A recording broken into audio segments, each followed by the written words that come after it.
un téléphone, un feu tricolore, un véhicule. Voilà quelques exemples d'éléments du quotidien devenus banals, qui n'impressionnent plus personne, mais qui sont en même temps de véritables monuments de l'évolution scientifique humaine. Nos ancêtres, sans doute, en nous voyant, doivent se dire, mais qu'ils ont de la chance. Oui, car nous sommes les privilégiés de l'humanité. Nous sommes le siècle au niveau de développement encore jamais atteint dans le passé.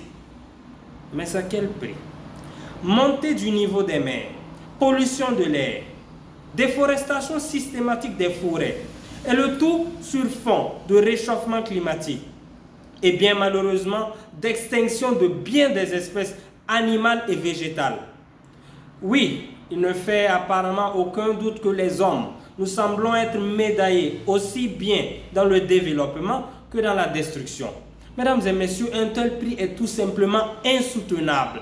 Saviez-vous par exemple que des animaux comme le tigre, la baleine bleue ou tout simplement l'aigle pourraient bientôt n'être que des souvenirs aux allures mythiques que nous raconterons à nos enfants? Il est à l'urgence que nous changions notre paradigme du développement. Il est à l'urgence que nous options pour un développement qui soit vivable, qui soit viable et surtout qui soit équitable. En un mot, pour un développement qui soit durable.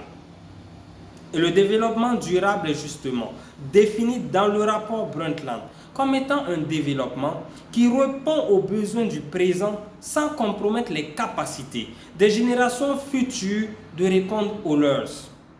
Mesdames et messieurs, un développement pour qu'il soit durable doit obligatoirement respecter 3 dimensions.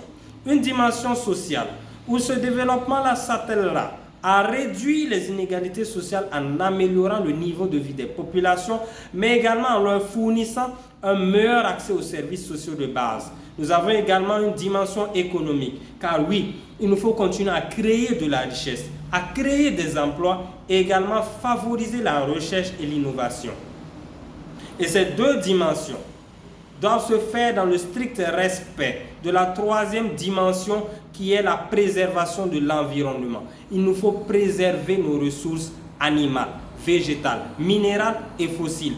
En un mot, il nous faut préserver tout l'écosystème. Mesdames et messieurs, un développement qui ne respecte pas ces 3 dimensions n'est pas durable.